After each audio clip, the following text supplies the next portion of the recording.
Joining us now from Savannah is NBC News correspondent Priya Sridhar and NBC News White House correspondent Mike Memoli. Also with us is political columnist with the Atlanta Journal-Constitution, Patricia Murphy. So, Mike, the southeast part of the state, you heard the mayor of Savannah there saying that the road to the White House and the lane to the White House goes right up through coastal Georgia, including Savannah. Is that how the Harris-Walz team sees it as well?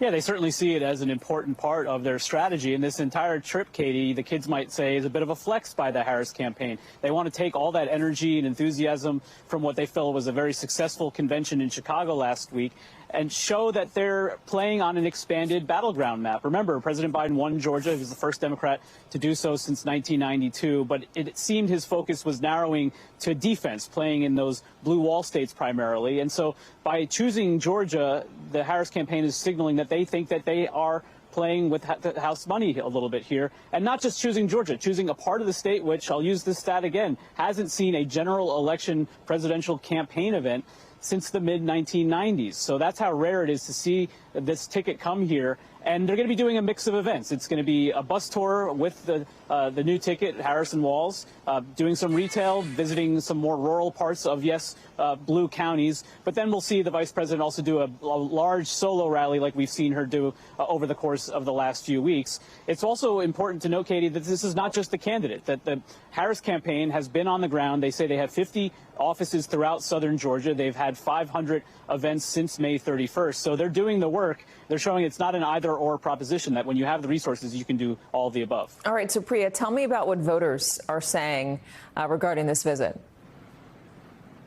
Yeah, absolutely, Katie. Well, some of the voters I spoke to were very excited about the fact that Kamala Harris was coming here. It was a point of pride that she was coming specifically to Savannah. Others had no idea that she was coming here at all, but they weren't surprised about the fact that this part of the state is now in the national spotlight. They feel as though now Georgia is in play once again, now that Harris is at the top of the ticket and not Biden. I did get a chance to speak with some Democratic voters here who say that they are now much more enthusiastic about this election cycle because of Kamala Harris. Let's take a listen to what they had to say.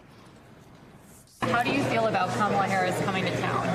Exuberant, just elated that this community is going to have a first-hand contact with this incredible person who is, I'm going to cry.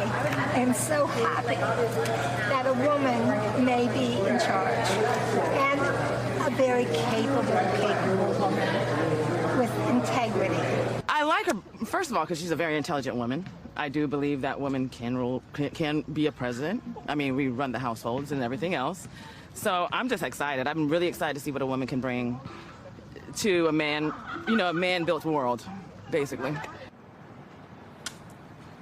As you can see, there are some voters getting emotional about the idea that this could be a history-breaking election cycle. But on the other side of the coin, I also spoke to some Republican voters who say, listen, the 2020 election cycle here in Georgia was just a fluke, and they think that Georgia will remain a red state. They say that Kamala Harris's policies being tied to the Biden administration are just not going to resonate with Georgia voters, specifically when it comes to border issues, but also the economy. So they say voters on both sides of the aisle, I will say, do believe that this is going to be an extremely tight race, Katie. All right, so Patricia, this is up your alley. You're a political columnist for the AJC. Is this, or was 2020 just a fluke?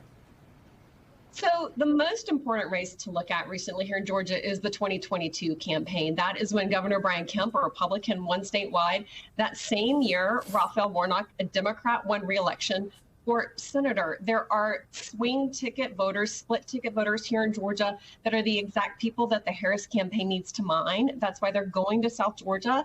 And just an important detail is that the campaign manager for Raphael Warnock is now the deputy campaign manager for Kamala Harris. He knows where those votes are in Georgia. He knows how to close those margins with Donald Trump, even in deep red counties, even in South Georgia. A lot of those counties are majority Black. They are not all white rural voters down there in the southern part of the state. So Quentin Folks is that deputy campaign manager.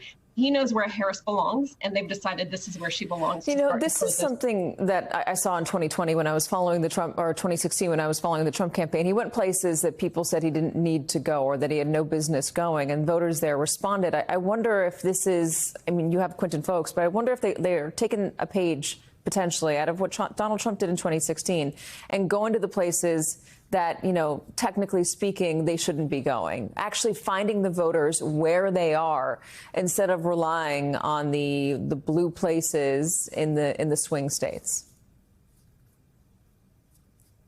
Yeah, that's a huge part of the margin. That's a huge part of the victory and the recipe for victory. They know that they're going to win Atlanta by a huge, huge margin. But there are Democratic voters south of Atlanta.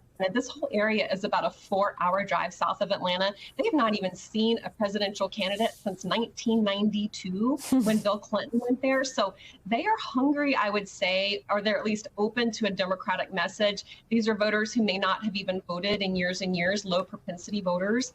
So that is a really important bucket. It's also a really different set of issues.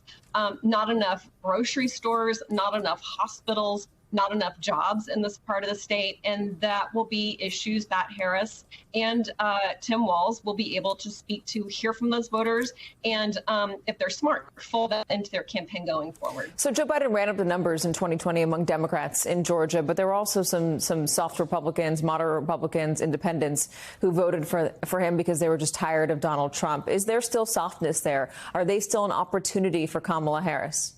Patricia. Yeah, I'd say they're absolutely still an opportunity for Kamala Harris because Donald Trump is still Donald Trump.